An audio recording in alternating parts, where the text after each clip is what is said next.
বাবারে, যাক কতিলাটা তাহলে চলে এসছে। ও আবার তার মধ্যে তোমরাও চলে এসছো। নমস্কার, বর্তমান ঘরকন্যা একটা ব্লগ থেকে সবাইকে স্বাগত।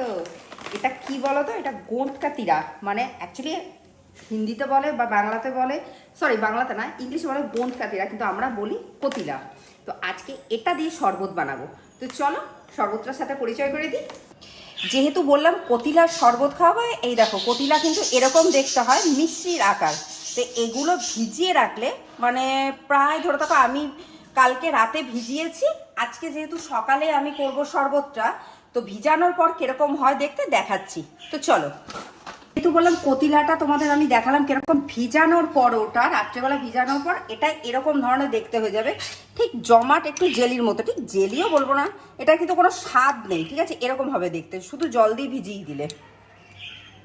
আমি 4টে ভিজিয়েছিলাম, 4 টুকরো ছোট ছোট, এরকম এতটা হয়েছে কতিলাটা।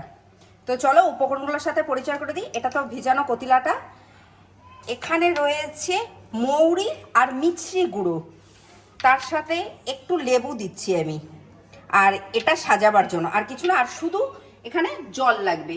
তো শরবতটার নাম হলো কতিলা মৌরি মিছরি। তো চলো শুরু করা যাক। প্রথমে আমি গ্লাসে ভিজানো কতিলাটা দিয়ে দিচ্ছি। এবার আমি এখানে এই লেবুর টুকরোগুলো দিয়ে দিচ্ছি। আমি এখানে লেবুর টুকরো দিচ্ছি, তোমরা এখানে চাইলে লেবুর রসও দিতে পারো। একটু লেবু যে দিয়েছি একটু চিপে দিলাম আমি এইভাবে। এখানে আমি এবার মৌরি মিছরি গুঁড়োটা দিচ্ছি। এখানে চাইলে তোমরা চিনিও দিতে পারো, কিন্তু আমি মৌরি মিছরিটাই দিচ্ছি। আমি এগুলো একটু এবার ভালো করে মিশিয়ে নেব সুন্দর করে। সব কিছু মিশিয়ে দিচ্ছি, এবার আমি পরিমাণ মতো জল দেব।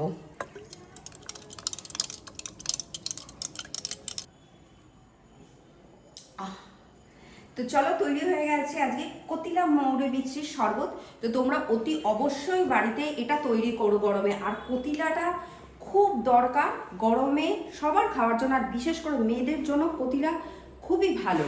আমাদের হাড়ের যে মজ্জা সেটা তৈরি করে, আরও অনেক ধরনের সমস্যা আছে সেগুলো থেকে রিকভারি করার জন্য কতিলা খুবই ভালো। তো অতি অবশ্যই তোমরা বাড়িতে শরবতটা ট্রাই করো, আমি তো এটা খাবোই। তো আজকের শরবতটা, আজকের ভিডিওটা কেমন লাগলো তোমরা অতি অবশ্যই জানিও। আর আমার চ্যানেলটা অতি অবশ্যই তোমরা সাবস্ক্রাইব করো, শেয়ার করো, লাইক করো, প্রচুর প্রচুর কমেন্ট করো। আজ তাহলে আসি, শরবতটা খাই।